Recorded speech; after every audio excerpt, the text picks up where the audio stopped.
Preamble.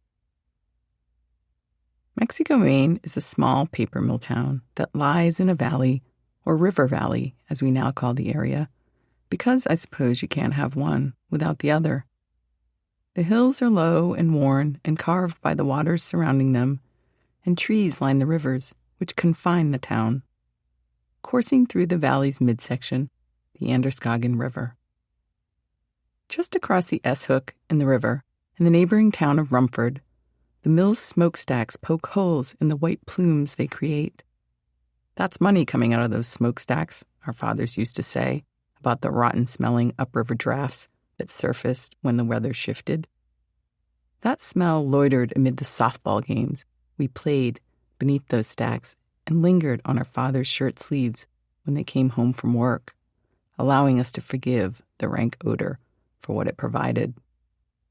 Where stack meets sky, the wide, slow-moving Androscoggin pivots and bleeds south and east, under bridges and over rapids, pushing through dams, slinking around islands and along inlets, skidding through other mill towns of Jay, Lewiston, Topsom, Brunswick, and picking up flotsam and jetsam or passengers in canoes.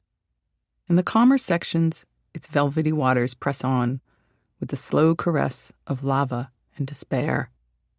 Vapid pools form when the water has nowhere else to go, sheltering the river's secrets in dark lagoons where they congregate in the muck and fester like complicity.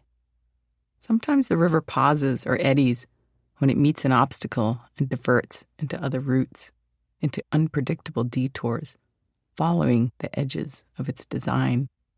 Yet it proceeds nonetheless. Rivers are living bodies that need oxygen, breathe life, turn sick, can be wrecked by neglect, like human bodies, which we often think of as separate, not belonging to the landscape that bore them out. They tell a story, these bodies. They are the story.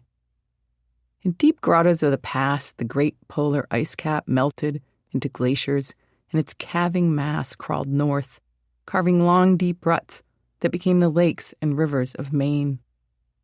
Our geologic past foretold everything about our future.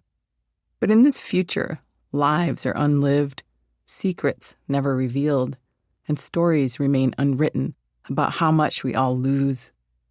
In this future, I learn of asphalt lakes, people bulleted with disease, burning tires scarring the sky, the forsaken, buried in unmarked graves, the evisceration and erasure of home. In this future, we pardon legislators who convince us nature will sort itself out. In this future, we will have forgotten everything that came before, and our only legacy for those who will supersede us is the promise of ruin. It started early, this ruining of bodies and the yawning of leaders who didn't care about a landscape so altered by us, it's reciprocating the abuse. When I walk along the Androscoggin and over its bridges, I try to see the river as it was or could have been.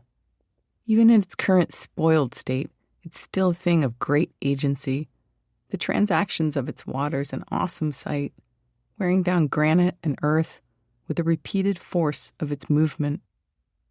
Down at the rocky outcrops, when my father was a boy, a park with a bandstand and grassy plateaus wrapped the town with music and tranquility. There you can imagine the thunderous negotiation of the river's turbulent waters as they passed, defeating the submissive notes of flutes and clarinets. Before my father, my grandfather walked in the same park, where shrubs and flowers and little stones drew a path amid the shade of chestnuts that were about to die. Before him, Abenaki crouched along the Androscoggin's edge to catch salmon lofting on its tide. Salmon had long flung their way upstream from the Atlantic to spawn, swimming past floodplains and alewives that gathered in the river's current. Gristmills and pollution and dams and the lawmakers discouraged their run-ups, but the hopeful salmon pressed on until they disappeared, except for the few each year who still hurl themselves up and over that first dam, wondering if by tenacity they will prevail. Their fate, it remains unknown.